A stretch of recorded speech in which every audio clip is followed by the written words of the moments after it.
Hi, I'm Professor Richert, and I want to share a really good tool for helping you with environmental scanning. So, as some of you may know, environmental scanning is something that you guys do when you're kicking off a big planning project. It might be a strategic plan.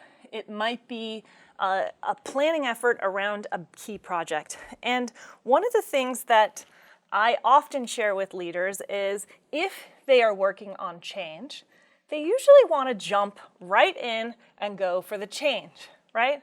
I say, okay, that is going to be less effective. What you need to do is get your people ready to change, and how you can start off to make sure that you're ready is actually with an assessment phase, right? You need to discover the environment of your organization and what you are trying to solve for. All right, and to kick off an environmental scan, what I do is I have people to get together and make a very simple map. All right, the map in the center is the internal stakeholders.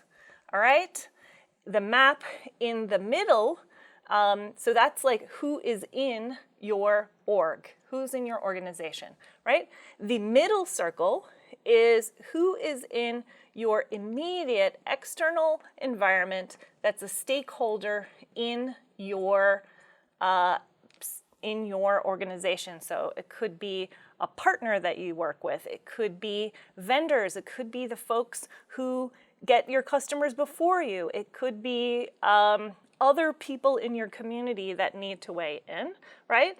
And then the next most important layer of this map is it's the general environment, right? So you are thinking, what in the general environment are we planning to understand in order to make this change in our organization? So what's really important about this is this kind of simple map that you can do. Maybe it's you and a few key staff who understand the breadth of your organization and the change that you're trying to make, right? This map helps you make sure that you are including the right people. It helps make sure that you are researching and understanding some key parts of this situation. And it also helps you make sure that you're tapping in to the right resources in your organization that actually can inform this effort.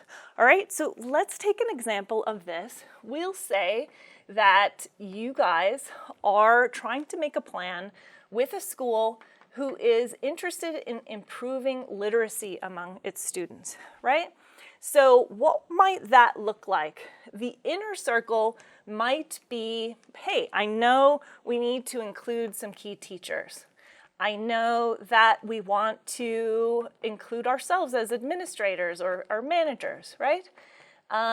Since it's literacy, I know I'm going to have my literacy specialists, right? And that's usually about where people stop. And I suggest, okay, who else in the organization? Who else needs to be represented, or who's going to support this effort? Maybe your technology folks, maybe your ESL folks, maybe your special ed folks need to be represented in this, right? Maybe you need to have someone from your counseling staff represented in this, okay? Then what you do is think about the immediate environment. So those are the key folks in the organization that you're going to include in this effort. Maybe who else in your environment might be important to capture? So maybe since it's early literacy, you're going to look at the preschools in your area, right? Maybe you are going to be looking at the other schools in your district. You are going to be looking at maybe the middle schools and high schools that the kids are going to. And hey, what about those community resources? I know there's some businesses in our community that are really interested in literacy. There's a key nonprofit that we are partnered with. And maybe there's some that we actually aren't partnered with yet and we want to be involved. And hey, we're talking about school, right? So we want to make sure to include parents and school board as part of these immediate stakeholders in our effort. And then, as we're thinking about this effort of early literacy, we're also thinking about what is in the general environment that we need to capture here. What about the economics in this particular situation? Hey, you know what? There's school funding that we need to think about related to this. And there's some developments with the standards. The standards have recently been changed. There's been some political ups and downs there we need to pay attention to. Maybe there's some new technology, some apps or other kinds of tools that we want to make sure that we understand as we begin this process. And there are some demographic shifts among our school membership and in the nation as a whole that we want to capture in this effort. And what else do we need to think about? You know what? There is research on best practices that can really make a difference in how students learn, and we want to make sure that we have had a chance to look at that. So you can see how quick a map like this could be made with a limited group of folks really chiming in and thinking in a holistic way. And by zooming out this way, you think about your planning effort very different. So like I said, a lot of times when we think about, let's pull up a committee, let's create a committee, it's the folks that we always invite to the table, right? But an effort like this makes us go, yes, we're gonna include our go-to folks that we know are gonna be important to this, but we're also going to include the librarian from town, who's part of that nonprofit. Here, let's put in the librarian here as we think about it, right? We're going to include a representation from that nonprofit. We really want to know what's going on in the preschool. And we're going to make sure there's a parent representative, somebody from the school board. And you know what? I didn't put students here. But if you're thinking about the internal organization, students are a key thing.